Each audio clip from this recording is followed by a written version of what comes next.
Good morning, students. Today I am going to teach to poetry chapter number 3. The name of the chapter is the perfect life.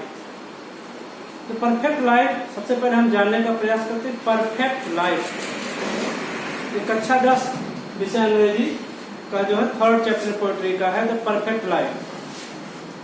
Perfect means होता पूर्ण, life means जीवन. इसमें कवि ने बताने का प्रयास किया है कि पूर्ण जीवन क्या है या कौन सा व्यक्ति कैसे जीवन की पूर्णता क्या है, कैसे हम अपने जीवन को पूर्ण बना सकते हैं, किसका जीवन पूर्ण है किसका नहीं. तो आइए देखते हैं. संक्षेप में हम आपको बताना कुछ निर्देश देना चाहते हैं कि बड़ा हुआ तो क्या हुआ, जैसे पेड़ खजूर, पंछी को छाया नहीं फल लागे अति दूर. इस बात को बताने का प्रयास इसमें कवि ने किया है.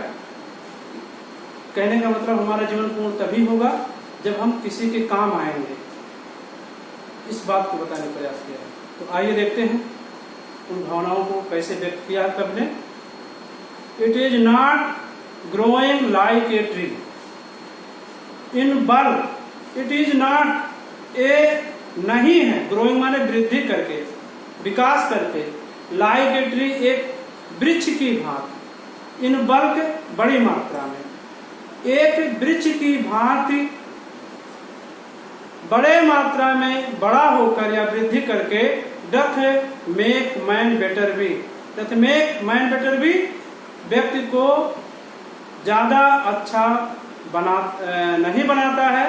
आर स्टैंडिंग अथवा खड़ा होकर के, एज एन ओक एक बलूत के वृक्ष की भांति, 300 ईयर 300 वर्ष, अथवा 300 वर्ष एक बलूत के वृक्ष की भांति खड़ा होकर, टू फॉल गिरकर, और लॉग एक लट्ठे के रूप में, एट लास्ट अंत में, ड्राई सूख कर, बाल एंड सीयर मीन्स फल. बाल मीन्स होता है गंजा, एंड सीयर, सीयर मीन्स बिना पत्तियों का, इसके मीन्स भी गंजा होता है. तो इसको कह सकते हैं बाल एंड सीयर मतलब फल फूल पत्तियों विहीन. फिर से देखिए इसके स्पष्ट भाव को. एक वृक्ष की भांति अधिक मात्रा में बड़ा होकर के, अथवा एक बलूत के वृक्ष की भांति 300 वर्षों तक खड़ा होकर के, अर्थात लंबी उम्र प्राप्त करके, और अंत में बलूत के वृक्ष की भांति गिर करके फल फूल पत्ते विहीन लट्ठे के रूप में परिवर्तित हो जाने से जीवन एक व्यक्ति ज्यादा अच्छा नहीं होता है, उसका जीवन पूर्ण नहीं होता है. तो कवि ने इस बात को बताने का प्रयास किया है कि लंबी आयु प्राप्त करके या हम बहुत लंबा चौड़ा होकर के अपने जीवन को पूर्ण नहीं बना सकते. इसी सेंस को बताने का प्रयास कवि ने किया है. तो पहला पोएम हो गया. दूसरा पोएम देखें. ये लिली, अब आगे का तुलना करते हुए कह रहे हैं कि जीवन की पूर्णता किधर और किधर नहीं है. अ लिली एक कुमुदनी, ऑफ अ डे एक दिन की एक कुमुदनी, इज फेयर ज्यादा सुंदर होती है, इनमें मई के महीने में. एक कुमुदनी का फूल जिसका जीवन काल एक दिन का होता है, वह मई के महीने में ज्यादा सुंदर होती है. आल्दो इट फॉल, यद्यपि गिर जाती है, एंड डाई और मर जाती है अर्थात सूख जाती है. दैट नाइट उसी रात, जिस रात पे खिलती है, उसी रात जो है सूख जाती है और गिर जाती है. इट वॉज द प्लांट, या पौधा था, एंड फ्लावर और फूल था, ऑफ लाइफ प्रकाश का या ज्ञान का. यहाँ प्रकाश अथवा ज्ञान का पौधा और फूल होता है. In small proportion, in means में स्मॉल माने छोटे से, प्रोपोर्शन मीन्स अनुपात में, वी मीन्स हम जस्ट माने ठीक, अभी अभी, ब्यूटी माने सौंदर्यता को सी माने देखते हैं. तो हम छोटे अनुपात में भी सौंदर्यता को देख सकते हैं या देखते हैं.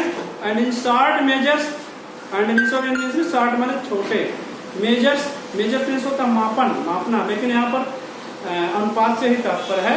लाइफ माने जीवन, और संक्षिप्त जीवन में भी, में परफेक्ट भी, में भी माने हो सकता है परफेक्ट माने पूर्ण.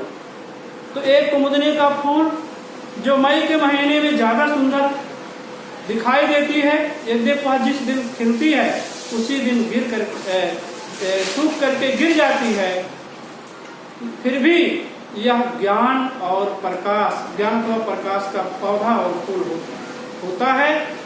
और इस छोटे अनुपात में भी हम सुंदरता को देख सकते हैं और अपने उस कुमुदनी, कवि ने इस बात को बताने का प्रयास किया कि हम कुमुदनी की भांति, जिसका अल्पकाल होता है, अल्पायु होता है, जिसका जीवन काल बहुत छोटा होता है, फिर भी उसका जीवन पूर्ण हो सकता है।